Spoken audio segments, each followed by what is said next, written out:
YG와 JYP의 책걸상. 책에 관한 걸쭉하고 상큼한 이야기. YG와 JYP의 책걸상이 찾아왔습니다. YG 강량구입니다. JYP 박재영입니다. 써니 이혜선입니다. 오호. 써니 목소리가 되게 밝아졌네요. 제가요? 네. 결혼하니 좋습니까? 아, 네, 좋네요. 좋은가 봐요. 네. 그 결혼하고 나서 신혼여행 갔다 온 다음에 이제 이번 두 번째 만났잖아요. 근데 볼 때마다 싱글싱글 웃어. 예전에 결혼 전에는 계속 우거지상이었었거든요. 기분이 나쁘세요, 그래서? 아, 내가 즐거운데 싫으신가 보네. 아니, 쟤는 왜 쪼개나? 우리 써니는 결혼 이후에 두 가지가 늘었습니다. 웃음이 늘었고요. 그러니까. 몸무게가 늘었습니다. 아니, 근데 저 원래 잘 웃었는데 왜요? 아니요, 최근엔 별로 안 웃었어요. 아, 팀장 되신 다음에 그러면 그 몇 짜증나 년간 약간 짜증나 팀장 모드로 약간 바뀌었는데 결혼한 다음에 너무나 즐겁게 막 웃고 막 그런가? 아니 오늘은 또 화장도 엄청 진하게 하고 오늘 다른 촬영이 있어가지고 저도 뭐 수우파 스타일로 약간 네온 화장을 하신 줄 알았죠.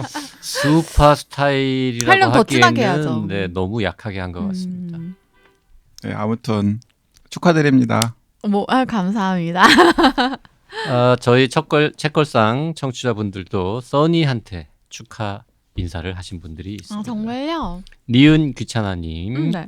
써니 축하해요 써니님. 그리고 제 닉네임 앞에 니은은 오타로 들어갔는데 나름 유니크해서 마음에 들어서 놔둔 건 맞아요. 크크 기억해 주셔서 감사합니다. JYP. 다정한 것이 살아남는다는 저도 강양구 추천책이라는 소개에 얼른 읽었습니다. 아주 재밌었어요. 표지 정말 넘넘 예쁘죠?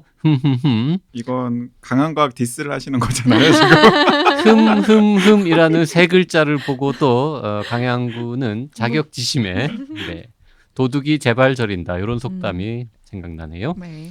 그런데 저 중고딩 시절에 어딘가에서 어쩌면 참고서 구석의 토막상식 같은 데일 수도 있는데 다른 가축은 인간이 잡아다 길들였지만 개는 스스로 와서 가축이 되었다고 적힌 글을 읽은 적이 있습니다. 그래서 전 그게 정설인 줄 여태 알고 있었어요. 네, 그렇구나. 정설이 아니고 논쟁 중인 설 중에 하나인데 오히려 약간 이단적인 설에 좀 더 가깝다라는 게 사실입니다. 다음 댓글 볼까요? 네. 니은 귀찮아님 축하해 주셔서 감사합니다. 네, 다음 댓글 제가 읽어볼게요. 또 방긋 웃어. 아니, 그러면 축하해 주신 분한테 우거지상 울면서 축하해 줘서 감사해요 이럴 순 없잖아요. 근데 너무 행복한가 봐요 진짜. 저요? 뭐 해보니 괜찮네요. 좋네요. 그렇게 좋을 줄 알았으면 진작할 걸 그랬습니까? 근데 왜 아니요? 그렇게 기다렸어요 그럼? 저는 지금 해서 좋은 것 같아요. 일찍 했으면 이렇게 좋아하지 않았을 것 같고. 진짜 좋긴 좋나 보다. 결혼하고 얼마 안 됐을 때 저렇게 좋아하는 사람을 별로 본 적이 없는 것 같은데. 저도 본 적이 없는데. 근데 뭐 결혼을 해서 제가 막 행복한 거 아닌데 왜 그러시는지 모르겠네. 다음 댓글 주세요. 네. 네, 초록 지붕집 N님이신데요. 저의 닉네임으로 이토록 긴 대화를 나누시다니 깜짝 놀랐습니다. 올해 YG님이 제 댓글을 두어 번 읽어주셔서 책걸상에 대한 애정에 고마움까지 더해지고 있었는데 오늘은 그 마음이 극에 달하네요. 제 닉네임은 세 분 말씀대로 빨강머리 N의 원제에서 따왔답니다. 빨강머리엔 동서문화사판 10권을 가지고 있죠. 그리고 책걸상 카페에는 낯가림 때문에 글을 거의 못 쓰겠어서 오디오 클립에만 가끔 댓글을 씁니다. 오늘 제 댓글 읽어주시는 것도 칸막이 쳐진 식당에서 밥 먹으며 들었답니다. 정신병의 나라. 가까운 사람이 공황장애를 앓고 있어서 소개해주신 책에 관심이 더 가네요. 주문해 봐야겠습니다. 300자 제한 때문에 댓글은 길게 쓰기가 힘들군요. 네. 빨강머리 N 관련 저희의 수다에 많은 분들이 반응을 보여주셨는데요. 네. 플라님, 빨간머리 N이 캐나다판 토지라니요. 정말 반론을 제기하고 싶으나 N 완독을 못했기에 일단 보류하겠습니다. 3대까지도 전개된다니 캐나다판 3대일지도 먼 산. 이건 말이 안 되는 드립이라는 거를 플라님도 아시는 거죠. 네. 남주 이름은 닮았네요. 길상 길버트. 아 이것도 무리인 것 같은데. YG님이 유혹하신 책 중에 다정한 것이 살아남는다. 그리고 젠가는 이미 읽었고요. 해피크라쉬와 인류 이주 생존 시작하려는데 빨간머리 앤 완독에 불 지피셨어요. 아, 네, 지금 플라님이 약간 야, 택도 없는 소리 하지 마라. 이런 이제 메시지가 깔려 있다라는 걸 제가 포착했고요. 옹코 아짐님께서도 똑같은 비슷한 말씀하셨는데, 빨강머리에는 토지? 저도 빵 터졌네요. 게다가 여주의 파트너 이름도 라임이 맞음. 길버트 길상이. 아무튼 책 제목만으로는 전혀 사지 않았을 책을 이북으로 구매하여 일부만 읽었습니다. 실은 집중하면 다 읽을 수 있겠습니다만 솔직히 휘몰아치는 문체 자체가 조증의 발현 같은 느낌이 들고 화자에게 이입하고 싶지 않은 느낌이 계속 들었습니다. 정신병의 나라를 읽으셨나 봐요. 네. 하지만 그 세계를 충실히 객관적으로 그리고 주체적으로 소술하려는 의도에는 성공한 것 같습니다. 정신질환은 아니지만 난치병을 보는 의사인 저에게도 매우 유용한 책이었습니다. 아, 의사 선생님이시구나. 네. 네. 자, 이렇게 다 이 빨간머리 앤과 관련해서 빨간머리에는 캐나다판 토지다라는 저의 의견에 조롱과 비웃음과 심지어 방송에서도 그런데 니은 귀찮아님께서 네. 제가 원래 같은 분 댓글을 한 회에 2번 소개는 하지 않지 않습니까? 그렇죠. 근데 꼭 소개를 해야 될 것 같아서 제가 가지고 왔는데 빨강머리 앤이 캐나다판 토지라고 제가 그 전부터 얘기하고 있었습니다. 빨강머리 앤의 일권이 그린게이블스 앤, 즉 초록 지붕집의 앤 맞고요. 네, 니온 귀찮아님이 지지를 표명해 주셨어요. 이거 색 부캐 아니에요? 이제 부캐 아니에요. 진짜 빨강머리 앤 시리즈 10권을 다 읽으면 이게 캐나다판 토지구나라는 느낌이 든다니까요. 근데 빨간머리 앤이 10권이나 됐어요? 네, 10권이에요. 그러니까 이제 써니가 아는 빨강머리 앤의 주인공은 앤이랑 길버트가 교사 양성학교 들어가는 것까지 맞아요. 그리고 서로 말을 안 하던 그 두 사람이 개울가에서 아무튼 둘이 좋아하죠. 말을 딱 섞는 거기까지가 1권의 끝인데 그 다음부터 교사 양성학교에 가서 둘이 연애하는 이야기, 둘이 결혼한 이야기, 그리고 결혼해서 아이를 낳는 신혼 때 이야기. 그래요? 네, 그리고 그 아이가 점점 커가는 이야기.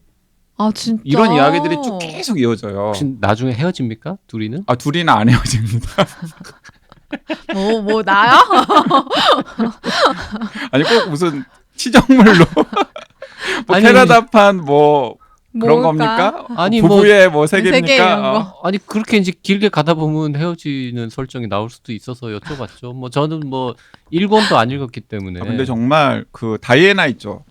네, 다이애나. 앤의 친구 다이애나도 아들을 낳는데 그 아들이 1차 세계대전에 참전했다가 부상을 당하던가 이런 이야기도 나오고요. 그래서 가면 갈수록 약간 좀 스타일이 좀 어두워지죠. 왜냐하면 아무래도 전쟁도 터지고 공황도 있고 막 등등등 일들이 생기니까. 그랬군요. 빨간머리 앤은 캐나다판 토지인 것으로 인정하고 넘어가야 될 것 같습니다. 인정 좀 해줘요, 진짜. 듣다 보니 막 설득력이 있네요. 써니도 빨간머리 앤 1편은 읽었나 봅니다. 저는 솔직히 말하면 만화로 봤죠. 그렇죠. 대부분 만화로 본 분들이 많죠. 만화로도 만화, 읽지 일본에서. 않은 사람은 저 말고는 잘 없는 모양이에요. 아니 빨강머리엔 애니메이션도 안 봤어요? 안 봤죠. 이건 좀. 그러면 플란더스의 개 같은 건 보셨습니까? 안 봤죠. 봉준호의 영화는 봤습니다. 네, 플란더스의 개를 보시지 않았단 말이에요? 파트라슈? 그게 개 이름이죠? 네. 파트라시아 네로. 우유 배달하고 하는 네. 그런 이미지 썸네일 정도는 본 기억이 있는데 네, 안 봤습니다. 되게 JYP의 어린 시절은 어땠는지 참 궁금해요. 구라야님 댓글 소개하겠습니다. 드디어 아웃 읽었습니다. 읽으면서 마음 깊은 곳 저 밑이 아려오는 기분이었습니다. 한 명 한 명의 사연이 어쩌면 내 얘기일 수 있다는 그 시대 때 남자들이 여자를 생각하는 대사 하나하나가 마음 아팠습니다. 끝까지 읽기를 잘했다는 생각이 들었어요. YG님 책 소개 너무 감사합니다. 저 새로운 사람 아니고 1회부터 함께한 찐 독지가입니다. 닉네임만 바꾼 겁니다. 닉네임이 뭐였는데 구라야로 바꾸신 네, 거죠? 구라야. 네, 구라야님 반갑습니다. 아웃 재밌게 읽으셨다니까. 아, 구라야라는 건 이제 구라를 잘 친다. 네. 뭐 혹시 이런 뜻이겠죠? 네. 아웃을 재밌게 읽었다는 이야기가 구라인가? 아하. 그 구라라는 단어가 말이죠. 이게 뭐 비속어일 것 같긴 한데 약간 그 뉘앙스가 좀 달라졌어요. 한 30년 전에는 구라라는 말이 그냥 입담, 맞아요. 약간 그냥 중립적이거나 심지어 약간 긍정적인 이미지가 있었는데 네, 그래서 예를 들어서 뭐 문학계의 이제 구락군. 가장 구락군, 가장 입담꾼은 뭐 누구다. 황구라, 오. 예를 들어 황석영 선생이다. 그리고 뭐 예를 들어서 뭐 학계, 뭐 사회학계 구락군은 뭐 예를 들어 김구라다. 뭐 이런 식의 이야기였거든요. 지금은 거짓말이라는 의미가 더 그러게요. 크죠. 지금은 좀 부정적인 느낌으로. 근데 정작 그 구라를 닉네임으로 쓰는 김구라 씨 같은 경우는 굉장히 잘 됐는데도 그랬네요. 그 제가 이제 그 찐 독지가 분들을 위해서 무슨 온라인 미팅에서나 할 법한 얘기를 하나 살짝 해드리면 제가 아주 오래 전에 그 PC 통신 하이텔 뭐 이런 거 하던 시절에 자기 자랑하려고 하는 거야. 아니에요. 내가 아니에요. 한때 그릉 시동. 내가 한때는 그 아이디를 구라킹이라고 구라킹이요? 아니 구라킹으로 하이텔 영키방 이런 데서 영키하고 그랬었잖아요. 영키방이 뭐예요? 영화 퀴즈. 영화 퀴즈방. 영퀴방, 상퀴방 모릅니까? 모릅니다. 저는 그 세대는 아닙니다. 세대가 다르군요. 네. 상퀴방은 상식 퀴즈방. 밤새.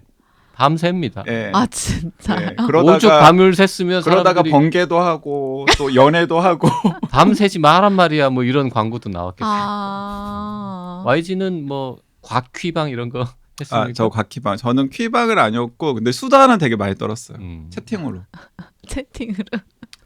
어찌됐든 간에 두 분은 옛날부터 이 구라 하는 거에 굉장히 진심이었군요. 밤새수다. 네. 예, 밤새수다. 그 뭐 물에 빠지면 입만 동동 뜨겠네. 이런 이제 아주 오래된 표현 어릴 때부터 많이 들었죠. 아니 그래서 가끔은 그 JYP랑 나랑 계속 책걸상을 하잖아요. 네.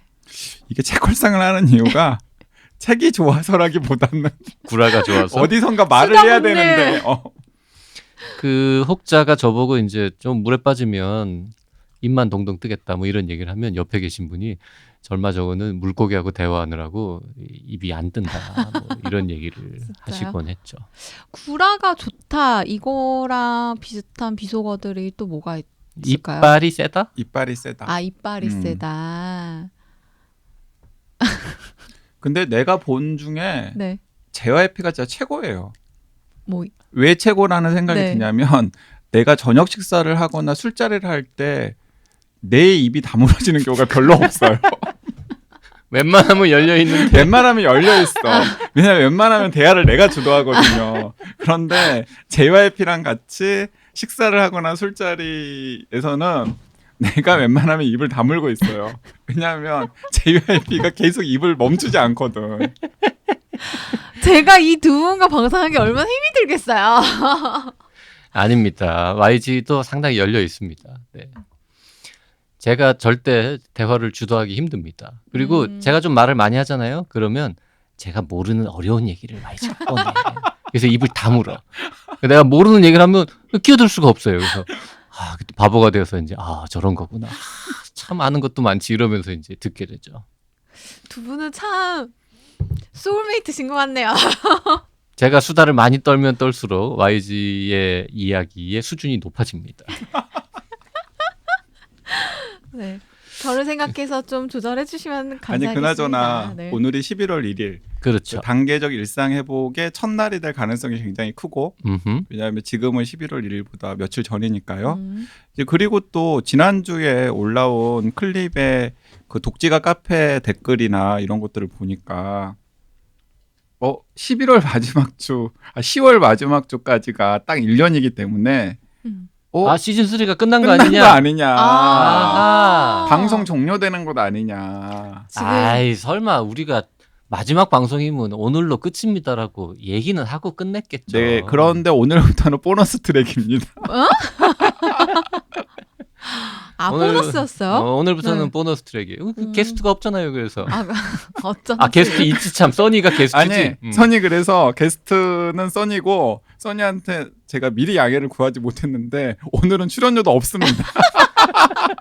뭐 원래 없었는데 오늘만 없는 것처럼. 왜냐하면 보너스 트랙이기 때문에.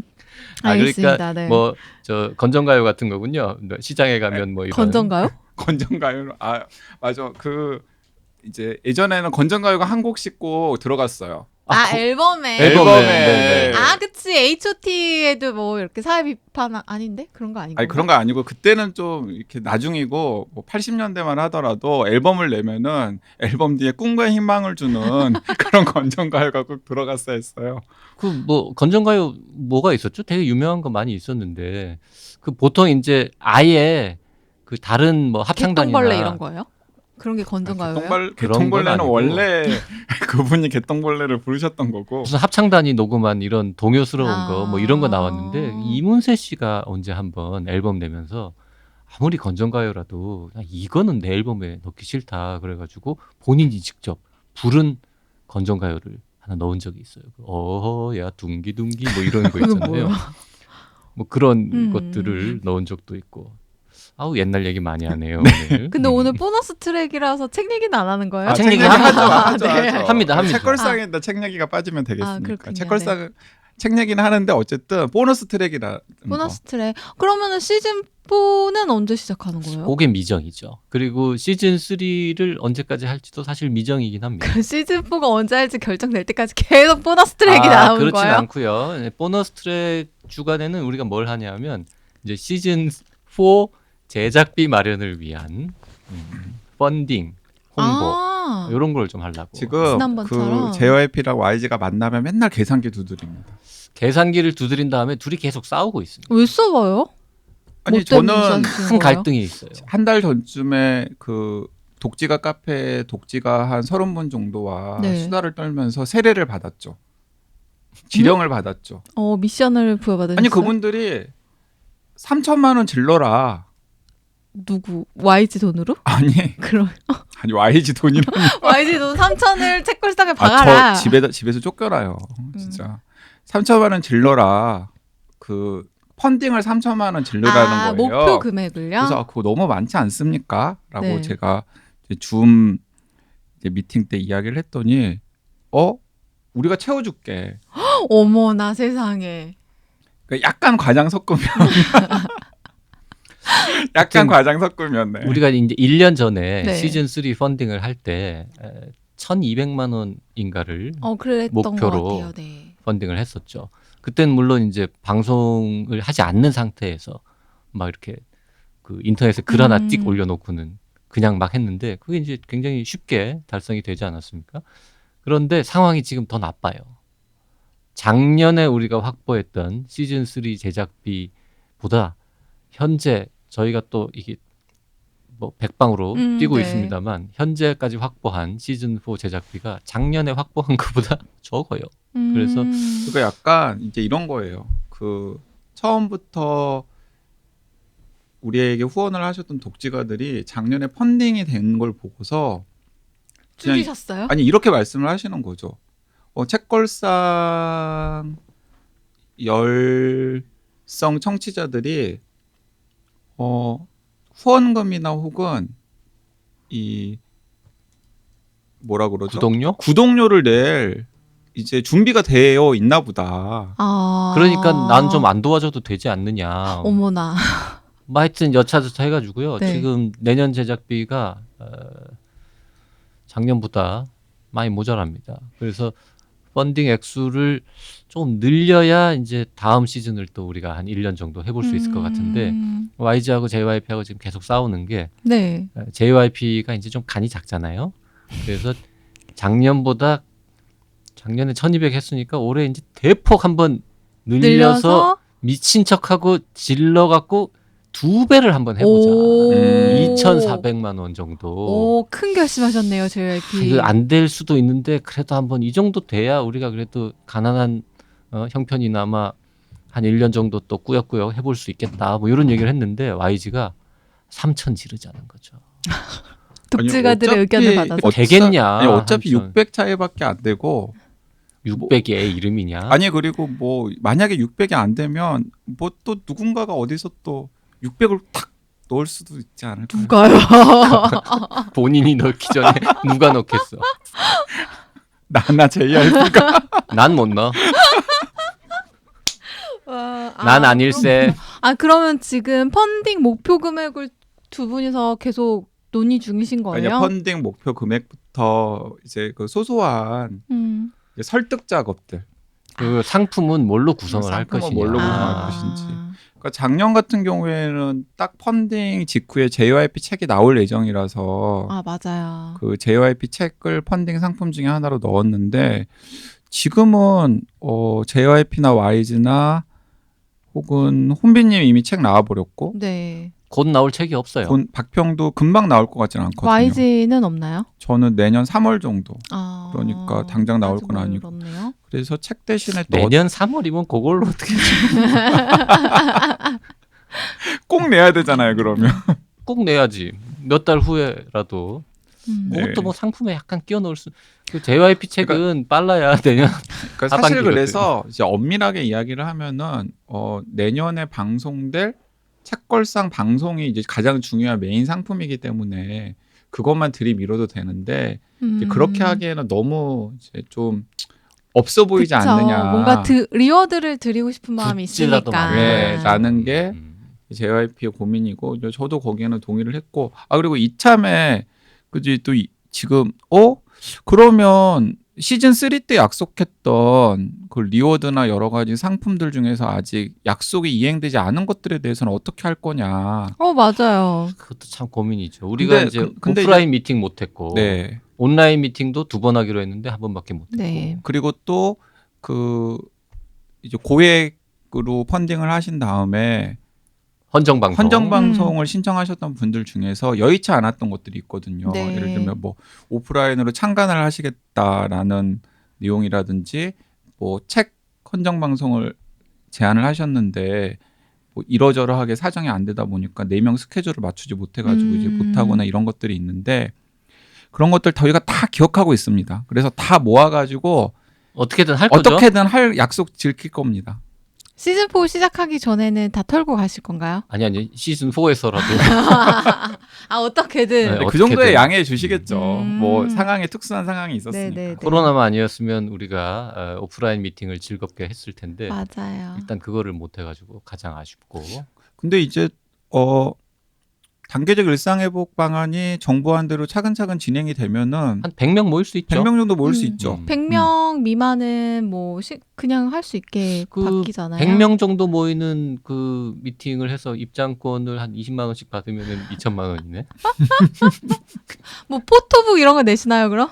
지금 그 BTS 공연표는 되게 비싸던데. 상품 중에 유력한 상품이 그겁니다. 그 포토북? 아니요. JYP 애송씨 30선 USB. 하지 마. 안 돼. 말도 안 되는 얘기를. 아니 JYP 약간 그 철진한 아이돌처럼 사진 찍어가지고 JYP 애송씨 30.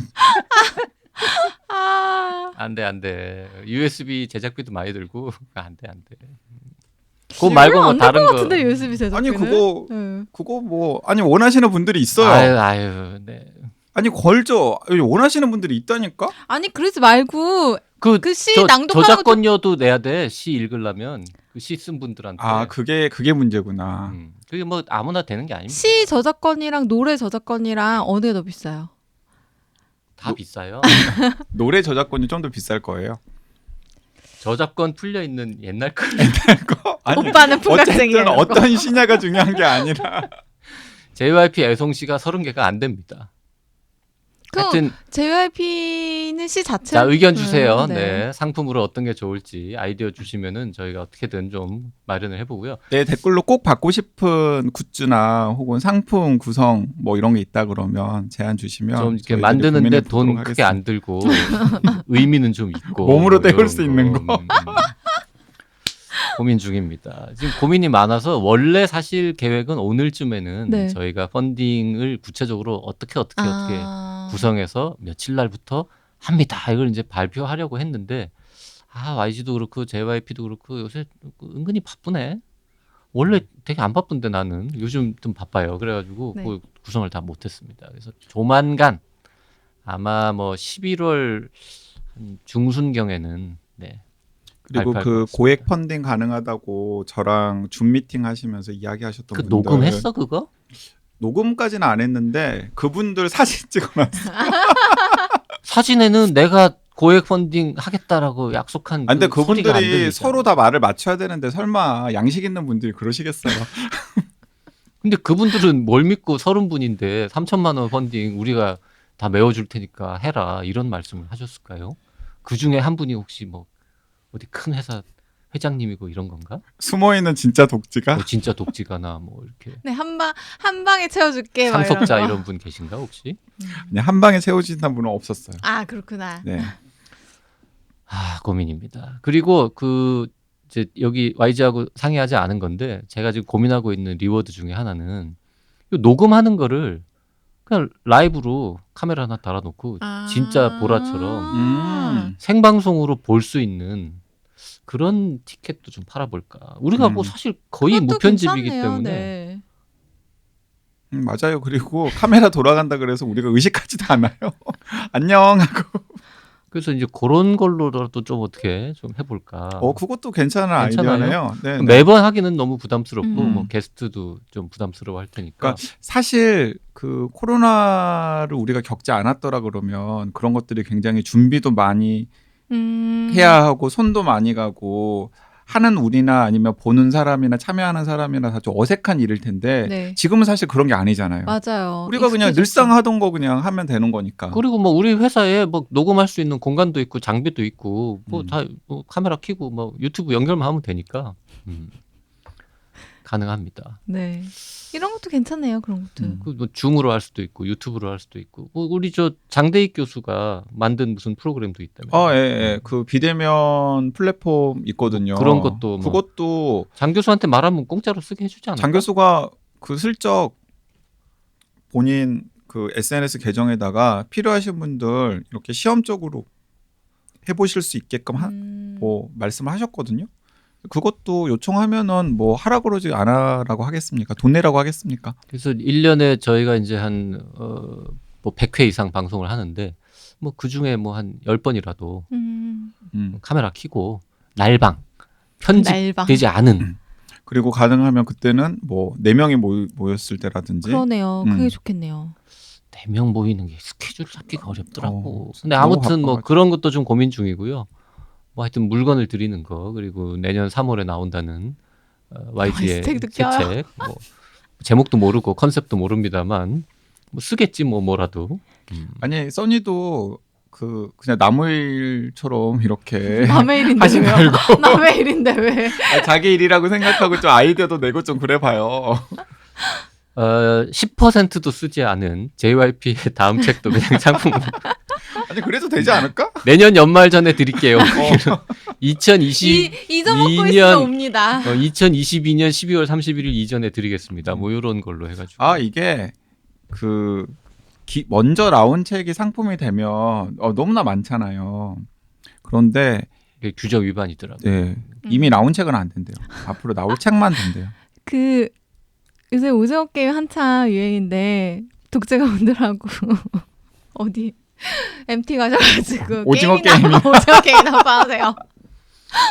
제가 오징어 게임을 이제 좀 볼까 합니다. 세상 모든 사람들이 다 본 것 같아서 이제 나도 봐야겠구나. YG 봤어요? 저는 딱 뜨면 바로 봐요. 네, 제가 드라마 좋아해서 네. 그래서 전 그것도 봤어요. 그 한소희 씨 나오는 마이네임. 마이네임도 봤어요. 그렇군요. 자, 명색이 책걸상인데 지금 댓글 소개하고 뭐 써니 결혼 축하하고 펀딩 얘기하면서 뭐 거의 한 30분 지나간 것 그러니까 같은데. 어차피 오늘은 보너스 트랙이라서 보너스 트랙이니까. 네. 뭐 그렇다고 책을 소개 안 할 수는 없고 오늘 YG가 유혹하는 YG 아주 짧게 준비를 했는데요. YG가 이 책 관련해서 그 페이스북에 포스팅한 거를 보고 깊이 감동했잖아요. 뭐요? 나랑은 레베루가 다른 사람이구나. 지난번 유혹하는 YG는 굉장히 저 좋았는데 이번에 좀 기대하고 왔거든요. 뭐 기대를 충족시킬 수 있을진 모르겠습니다만 YG가 오늘 소개할 책은 네. 야, 정말 훌륭한 책인 것 같아요. 저는 못 읽었습니다. 사실 그리고 두 분한테도 제가 읽기를 기대하고 뭐지? 약간 기분 소개해주는 나쁜데? 책은 아니고요. 읽을 수도 있지 왜? 응? 아니 뭔데요? 이제 저는 그 책걸상에서 티는 안 내지만 가끔씩 사회과학 책들도 골라서 읽거든요. 그 지난번에 소개했던 책 중에서도 뭐 기후위기, 코로나, 네네네. 오래된 그 비상 사태 그것도 이제 사회과학 책에 가까운 책이었는데 이번 달에도 제가 한 권을 사회과학 책을 읽었는데 이게 너무 인상적인 거예요. 지금의 한국 사회가 돌아가는 걸 이해하는데 굉장히 도움이 될 책이라는 생각이 들어서 네. 제가 JYP가 방금 이야기했듯이 제 소셜미디어 채널에도 이제 짧게 독후감을 올렸고 사람들한테도 추천을 했고 이게 소셜미디어 들락날락 하시는 분들한테만 추천할 게 아니라 책걸상 애청자들한테도 책을 한번 권해드려야 되겠다. 그리고 굳이 뭐 읽으시지 않아도 이런 시각에 책이 있다라는 네. 걸 알려드리는 것만으로도 여러 가지 도움이 될 것 같다는 생각이 들어서 가져온 책인데요. 이 김도균 박사님이 쓰신 한국 복지 자본주의 역사. 대학교 교과서 같은. 네, 대학교 제목이네요. 교과서 같은 책인데 네. 서울대학교 출판문화원에서 나왔습니다. 안 그래요? 네, 서울대학교 출판문화원에서 나왔고 이 김도균 박사가 자신의 박사학위 논문을 한 3, 4년, 4, 5년에 걸쳐서 단행본으로 수정을 해가지고 나온 책이 이 한국 복지자본주의 역사인데요. 네. 아마 박사학위 논문은 훨씬 더 두꺼웠을 거예요. 네. 그런데 단행본으로 만들면서 책의 볼륨을 많이 줄였더라고요. 한 300쪽 조금 안 되는 분량으로. 276쪽이네요. 네, 네. 그래서 거기에서 뭐 참고문헌이라든가 이런 걸 빼면은 더 심플합니다. 그래서 이게 너무 두꺼웠으면 저도 요즘에 너무 바빠가지고 또 읽을 것도 많고 그래서 엄두가 안 났을 텐데 네. 볼륨도 그렇게 부담스러운 볼륨은 아니었고 먼저 읽으신 분들 중에 추천하시는 분들이 많았어요. 되게 그럼 막 뭐 사회과학이나 이런 서적들 많이 읽으시는 분들 중에서 이제 그래서 제가 읽었는데 2018년에 나온 책이에요. 네. 그런데 왜 이걸 지금 읽었나 네.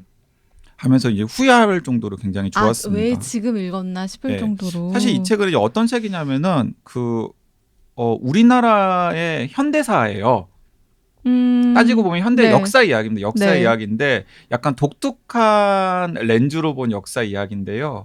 이제 흔히 이제 복지국가의 역사를 다룰 때 많은 분들이 어디에 초점을 맞췄냐면 우리나라 같은 경우는 뭐 전국민 의료보험의 역사라든지 아니면 국민연금의 역사라든지 이런 걸 놓고서 한국의 복지국가는 이런 과정들을 거쳐서 이렇게 만들어졌다. 그게 그러고 보니까 JYP의 개념의료에서 맞아요. 시도했던 것도 사실은 그런 시각이죠.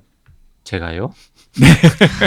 네, 뭐 좋은 얘기인 것 같네요. 네. 그러니까 개념의료에서 그 JYP가 전국민 의료보험이라는 게 한국에서 어떻게 도입이 되었고 그게 지금의 이 의료를 어떤 식으로 규정하고 있는지를 개념의료에서 굉장히 잘 보여주었는데 그러고 보니까 이거 통하는 책이 있네. 근데 YG가 이렇게 정리하니까 개념으로 책 되게 고급져 보입니다.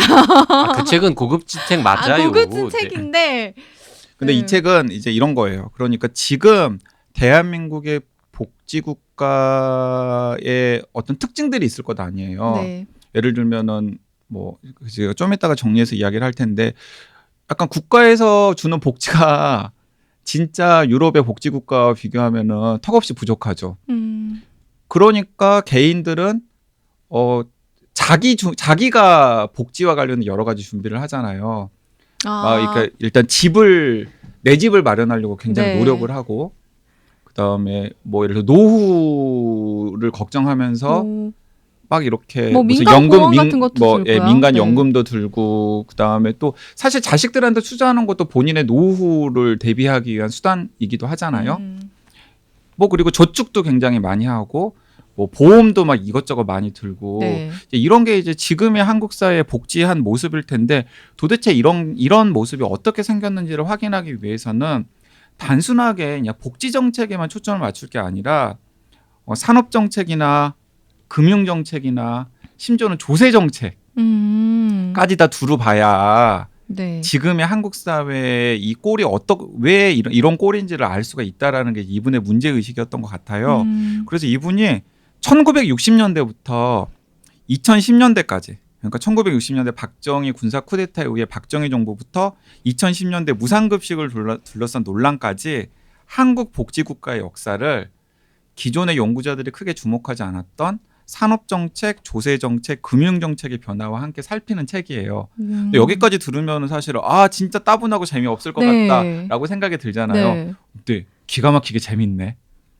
이게 객관적으로도 왜냐면은- 재밌어요? 네, 왜냐하면 역사 이야기예요. 그냥 역사 이야기. 듣다 보니까 진짜 개념으로랑 비슷하네요. 역사 이야기. 60년대부터 2010년 정도까지를 다루는 책이고 네. 개념 의료도 이렇게 이제 의료 분야를 정치, 경제, 사회, 문화 여러 가지라 이렇게 버무려 가지고 이제 서술을 했고 재미없을 것 같은데 읽어보면 의외로 재밌거든. 맞아요. 그러니까 저도 맞습니다. 이 책을 읽으면서는 개념으로 생각을 안 했는데 방금 JYP를 보면서 이야기를 하다 보니까 생각이 나. 이게 개념으로랑 비슷하네 내가 읽어야겠는데 이 책도.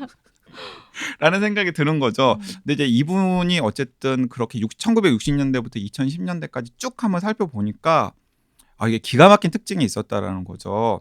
일단은 이제 군사 쿠데타로 집권한 박정희 정부가 한국 이제 가장 큰 목적이 가난한 대한민국을 좀 살만하게 만들기 위해서 산업화를 해야 되겠다라는 거였잖아요. 네. 근데 산업화를 하려고 하다 보니까 돈이 없는 거예요. 자, 이 돈을 어디서 마련할까? 이제 첫 번째 수단은 외국에서 꼬오거나 하고 외국의 원조에 의지하는 거죠. 네. 근데 갈수록 그냥 주는 돈의 양은 적어지고 이제 빚을 주는 비중이 늘어났어요.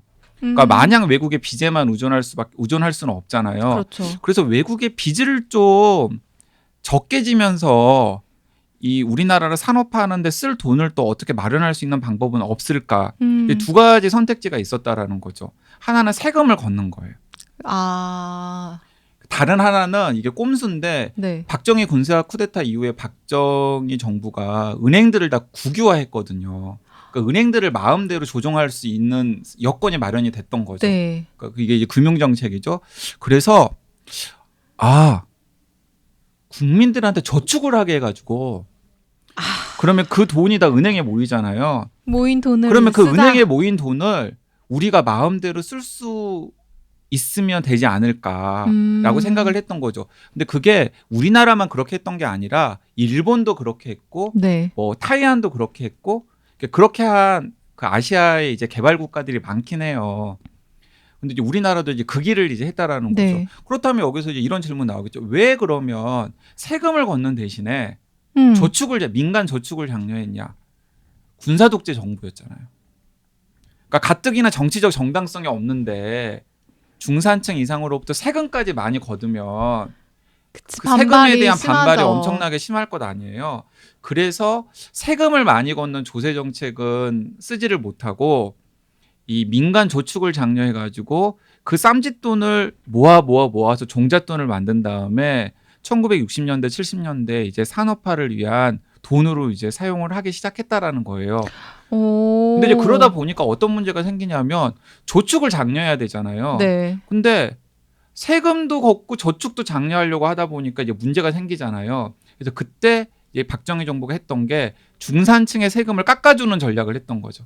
돈 좀 있는 사람들을. 그래서 거기서 이게 나온 거예요. 13월의 보너스, 연말정산. 연말정산, 소득공제 연말정산이 박정희 정부 때부터 시작이 됐던 거예요. 그렇구나. 네, 박정희 정부 때부터 시작이 되었더라고요. 네. 그리고 심지어는 좀 제대로 된 나라에서는 부가가치세를 잘 걷지 않아요. 지금도 있는데? 그러니까 왜냐하면 부가가치세라는 건 걷어도 좀 적게 걷긴 적게 하죠. 걷죠. 왜냐하면 부가가치세는 가난한 사람이나 부자나 똑같이 다 적용이 되는 네. 세금이잖아요. 그렇기 때문에 부자들한테는 세금을 덜 내게 하는 효과가 생기고 가난한 사람들한테는 본인이 가지고 있는 것보다 더 많은 많이, 세금을 내게 하는 효과가 생기기 때문에 이걸 이제 조세의 역진성이라고 그러는데, 그래서 예를 들어서 유럽의 복지국가 같은 곳은 부가가치세가 없는 나라도 많대요. 근데 우리나라는 세금을 걷긴 걷어야 되는 거잖아요. 근데 이 직접세를 올리거나 직접세를 많이 걷으면 부담스럽고 거기에다가 저축도 막 하라고 그러는데 세금까지 많이 걷으면 또 불만이 막 쌓일 것 아니에요. 눈에 안 보이는 간접세를. 그래서 박근혜 정부 때 이제 박정희. 박정희 정부 때 눈에 안 보이는 간접세로서 이제 부가가치세를 도입을 했다라는 거죠. 근데 이 문제는 지금도 현재 진행형 네, 아닌가요? 그러니까 네. 제가 그래서 재밌었다라는 거예요.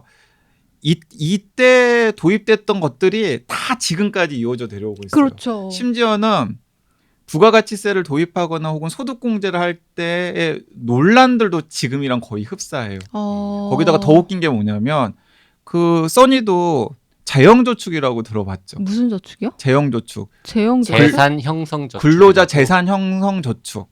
그게 박정희 정부 때 도입한 건데 네. 몇 년 전에 재형저축을 다시 도입한다 그래가지고 좀 화제가 되었었거든요. 아. 그러니까 근로자들의 저축 인센티브를 주기 위해서 뭐 약간 세금도 덜 걷고 이자는 더 많이 주는 그런 근로자 재산 형성 저축이라는 것도 이 박정희 정부 때 시작했고요. 네. 장기 주택 마련 저축.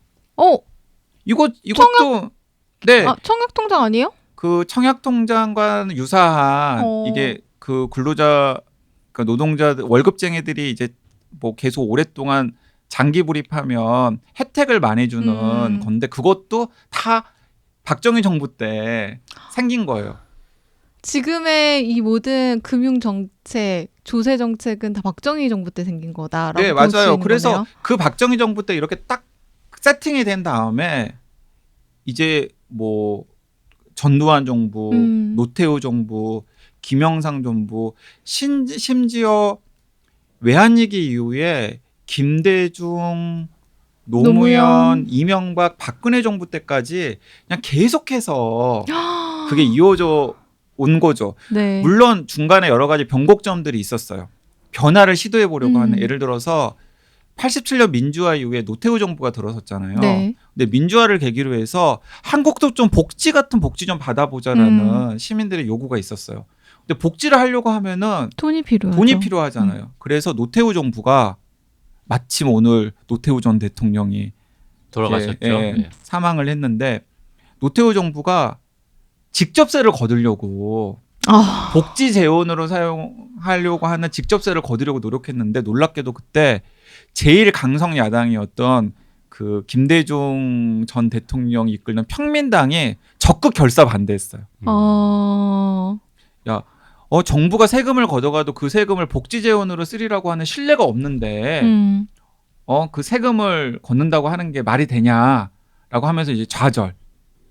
그리고 또 그 이후에 1997년 외환위기 이후에 이제 김대중 정부가 들어서고 노무현 정부가 들어서고 이명박 박근혜 정부 때도 계속해서 복지에 대한 수요가 막 높아지고 있기 때문에 그 복지에 대한 수요를 충당하기 위해서 세금을 거두려고 하는 시도들이 계속 있었는데 그때마다 번번이 증세가 좌절이 된 거예요. 그래서 한국은 세금을 걷지 않으면서 복지는 찔끔 주는 형태의 복지국, 지금의 복지국가가 이제 마련이 되었다라는 거죠. 근데 여기서 이제 문제는 무엇이냐면 이분이 이런 시스템이 오래 지속될 수 없다라는 게 이 책의 결론인데 왜냐하면 결정적인 변화가 생겼는데 외환위기 전까지만 하더라도 중산층 이상의 한국 시민들의 저축률이 굉장히 높았다라는 거예요. 그러니까 저복지, 그러니까 세금을 걷지 않고 저복지, 복지가 없는 그 상황을 민간 저축이 커버를 할 수 있었다라는 거죠. 그런데 외환위기 이후에는 여전히 상황은 똑같잖아요. 세금을 적게 걷고 복지 수준은 굉장히 낮아요. 그럼 각자 도생할 수밖에 없잖아요. 근데 저축률이 떨어졌거든요. 금리도 낮아졌고요. 자, 금리가 낮아졌으니까 이제 뭘 하겠어요? 부채. 그래서 가계 저축으로 지탱하던 한국 사회 복지의 공백을 빚이 이제 이 외환위기 이후에는 가계 부채가 지금 지탱하고 있는 상태가 되었다라는 거예요. 와, 잠깐만. 요새 지금 가계부채 때문에 난리잖아요, 나라가. 그러니까 역사만 정리한 게 아니라 우리가 앞으로 미래는 어떻게 해야 될 건지에 대한 통찰을 제공하는 그런 통찰까지 역할도 제공하는 하네요. 거죠. 그래서 저는 이제 여기까지가 사실 이 책에 이제 굉장히 많은 내용을 다루고 있고 뭐 디테일한 여러 가지 내용들이 있는데 이제 제가 이제 방송에서 그냥 제 수준에서 소개해 줄 수 있는 핵심이고요. 진짜 관심이 요만큼이라도 있으신 분들은 분량이 부담스러운 분량은 아니고 책도 되게 평이하게 썼고 이제 역사 이야기니까 네. 중간중간 건너뛰더라도 한번 도서관 같은 데 곳에서 빌려가지고 시도를 해보시면 좋을 것 같다라는 생각이 들고 저는 이제 어떤 생각이 들었냐면 야 이런 김도균 박사 같은 분을 네. 대통령 후보들 앞에서 한 30분 강의를 특강을 좀- 하게 한 다음에 TV 토론 같은 거 하지 말고 특강을 하게 한 다음에 뭐 질문도 하고 그 후보들이 그리고 약간 반론도 뭐 깜냥이 되면 반론도 펼치고 자 그러면서 서로 좀 생산적인 그럼 한국의 그럼 앞으로의 복지의 미래를 어떤 식으로 나는 하겠다라는 그런 걸 하는 자리가 좋은데, 있으면 훨씬 더 그거? 좋지 않을까. 괜찮네요. 그러면 진짜. 자연스럽게- 아이디어 너무 좋다. 이런 분의 강의를 한 30분 들은 다음에 의무적으로 후보들한테 질문을 3개씩만 해보라고. 네. 그러면 그분들의 어떤 인식의 수준 그대로 드러나거든. 그리고 어떤 그러네. 질문하는지 그리고 고민 그리고 또 이 사람들이 대통령이 되면 한국 사회를 어떤 방향으로 끌어갈 것인지에 대해서 알게 되고 결정적으로 그런 모습들을 보면 또 시민들 교양 프로그램도 되잖아요. 안 하고 싶다고 하는 분들이 있겠는데요? 김도균 박사는 시간이 될 것 같은데 네. 후보들이 시간이 될란가 맞아요. 모르겠네. 그러니까 아예 그러니까 그런 막 서로 막 그냥 바닥을 드러내는 그런 TV 토론보다는 이런 식의 생산적인 TV 그러네요. 토론을 하면 훨씬 더 좋지 않을까라는 생각도 저는 해봤어요. 지금 이제 이 책의 제목이 한국 복지 자본주의의 역사인데 네. 우리가 이제 보통 언젠가부터 이 복지 자본주의하고 민주적 사회주의하고 뭐 이렇게 이제 보통 나누지 않습니까? 이제 이 사회주의하고 자본주의가 서로 약간씩 이제 서로의 장점을 가져오면서 그러면 그 중에서도 복지 자본주의 중에서도 대한민국의 복지 자본주의의 형성 과정 이런 것들은 조금 독특한 면이 있다. 네, 독특한 면이 있다라는 그런 거죠. 부분을 아주 깔끔하게 잘 정리한 네. 책. 아, 그리고 나중에는 이분이 되게 야심이 있더라고요. 그래서 결론 부분에서는 전 세계 복지 국가들을 본인만의 기준으로 유형화도 해요. 오. 다음 네. 책 나오겠군요. 그거는 이제 다음 책을 위해서 준비를 하는 것 같아요. 근데 이 책이 2018년에 나왔잖아요. 그 이제 슬슬 나올 때 되지 않았어요? 이제 계속 연구를 하고 계시겠죠. 이제 본격적인 연구자시니까 이분은. 그 오늘 방송 들으시는 분들 아마 제가 아까 한 20-30분 전에 한 얘기 어떤 공감하실 거죠? 것 같은데 그 YG가 되게 수준 높은 얘기를 하면 JYP가 말을 오늘 네. 방송에서는 뭐 한동안 제가 말을 못 하잖아요. 네. 그러니까 제가 수준이 높다라기보다는 이 김도균 잠깐만. 박사의 YG가 수준이 높다고 해줘. 차라리 그래야지 안 그러면은 JYP가 무식한 게 된단 말이에요. 그러니까 한국 지금. 복지자본주의 역사라는 책의 내용을 저는 그냥 요약한 것뿐이에요. 네. 아니 저는 제목만 보고는 진짜 이게 무슨 교양 과목 교과서 같기도 하고 그래서 별로 안 땡겼는데 지금 YG 얘기를 듣다 보니까 이걸 그냥 읽으면 우리 얘기잖아. 우리 네, 얘기. 읽어보고 싶다는 생각이 들었어요. 자, 한국 복지 자본주의의 역사. 근데 아, 그 요새 욕 뭐 잘하네요, 소설이나 YG. 아니면 뭐 에세이에 익숙하신 분들은 이제 본격 사회학 책이니까 책 자체가 그렇게 읽기에 쉽거나 말랑말랑하진 않을 거예요. 그래서 그냥 도서관에서 한번 빌려다가 네. 그냥 이렇게 쭉쭉쭉 한번 이렇게 하면서 뭐 서문이나 결론 같은 것만 이렇게 한번 훑어보셔도 저는 네. 괜찮지 않을까 싶고 안 읽으셔도 됩니다. 네. 네. 자, 오늘은 한국 복지 자본주의의 역사라는 책으로 유혹하는 YG 보내드렸는데요. 오늘 책걸상이 479회군요. 야, 참 오래도 했습니다. 한 20번만 더 하면 500회군요. 500회네요. 네. 500회 특집도 해야 되는 거야? 뭐 하지 그때는?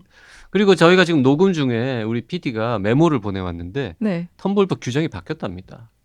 기존에 팔리고 있는 상품도 그것만 팔면 안 되지만 다른 거에서 끼워서 팔 때는 가능하다.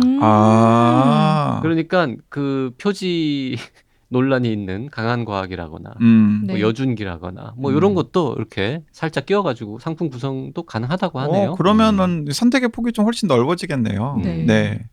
하여튼 좀 더 고민해 본 다음에 조만간 정식으로 공개하도록 하겠습니다. 오늘은 여기까지 할게요. 네, 수요일 날 또 뵙겠습니다.